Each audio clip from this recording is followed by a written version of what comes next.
Welcome to the plant house. Today, actually there are a lot of different kind of videos in YouTube on the topic caring aloe veras, how to treat your aloe veras perfectly. So in this video, I am gonna try to capture a complete care guide on aloe veras. First, if you have not yet subscribed the channel, please subscribe and press the bell icon for future update. Now let's start. So when you are growing a plant, here of course aloe vera, you have to know about that plant, right? So aloe vera is a succulent and an easy to grow plant. Even this plant does not die quickly. They will try to adapt in a new place quickly and then grows and then propagate. There are two common varieties of aloe vera we can see around us. One is Aloe barbadensis and another one is Aloe chinensis. I grow this chinensis one. They grow smaller than barbadensis in size, and they also this chinensis one also more sensitive to direct sunlight, but more beautiful than barbadensis, I think.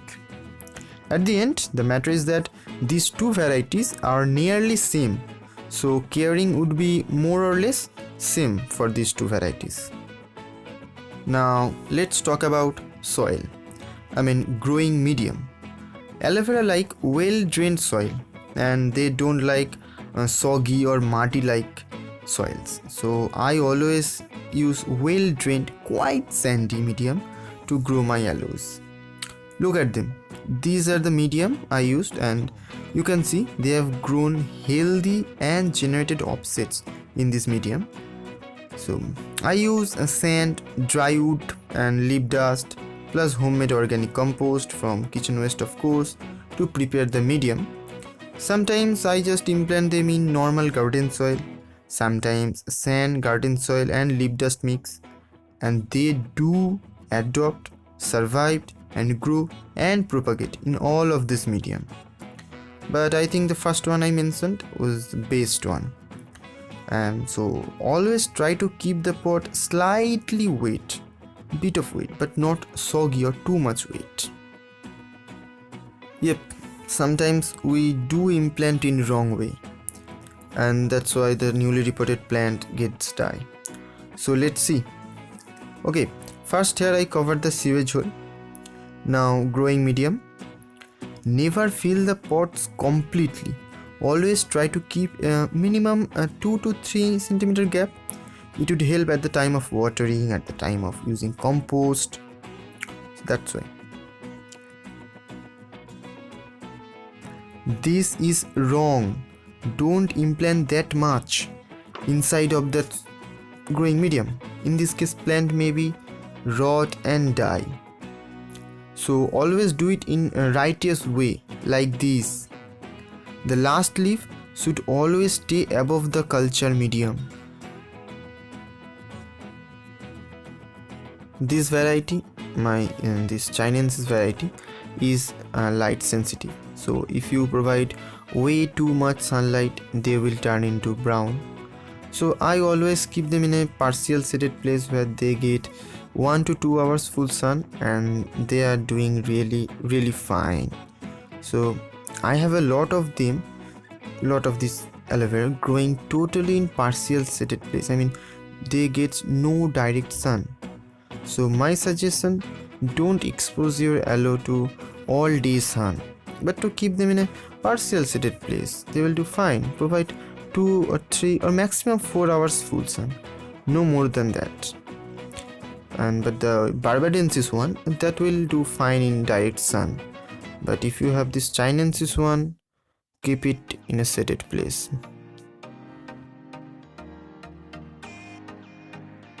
Offsets or pups is the easiest and fastest solution to propagate aloe veras. And we all want to grow a lot of offsets and watch a lot of videos. Let me tell, if you want 1,000 aloe veras from 100, you have to treat them righteous way and have to promote offsets generation.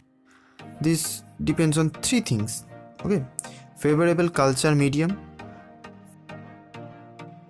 perfect watering, righteous way watering, okay, and providing sunlight based on the situation. Like my aloe veras, your aloe will be start to generate pups if you can treat them perfectly. Medium I have just discussed, so do the sunlight, and watering is an upcoming topic of my video. There are extra thing I must say. This aloe veras generates pups easily in their growing season, summer to autumn, March to September to October in India, I think, according to. And sometimes we use perfect soil and provide them enough sunlight, but forget to watering. Sometimes we water them perfectly, we provide them sunlight, we just implant them in just normal garden soil, but somehow click and our plant generates a lot of aloe veras. So that's a bit of luck, I must say. And also, if you want a lot of offsets, you can prepare breeding tub or use extra compost, organic compost and cow dung compost, both will do, but I prefer organic compost for aloe vera. So that's how you can promote offsets and propagate your aloe vera. Let's come to the point, watering. Yes, watering is a very vital point for aloe vera. Simultaneously, it is very dangerous point. Yes, very dangerous. With exact watering, aloe vera will grow beautifully. Whether extra or over watering, this plant can totally die for it, okay? So never ever use medium that holds water, but use this kind of soil, a sandy soil medium. Well draining is very important. Okay, now how often you should water your aloe vera? I say that depends. Okay, if the surface of your medium gets dry every day, then water every day. If not, when the medium gets dry, then water. Look, in this time I water 3 times in a week my aloe veras. In summer it will heighten as usual, so always water very carefully. Don't let them dry like this. Pot choosing is not so important factor to grow aloe vera. You can use whatever pot you have. Aloe vera will do fine in it.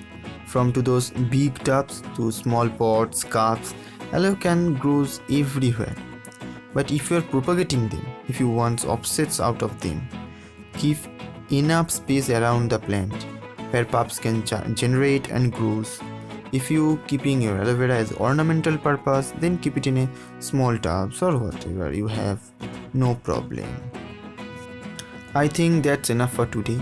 If you want to know something more, comment me, and I try to elaborate nearly everything. Now you can grow aloe vera safely. So that's all.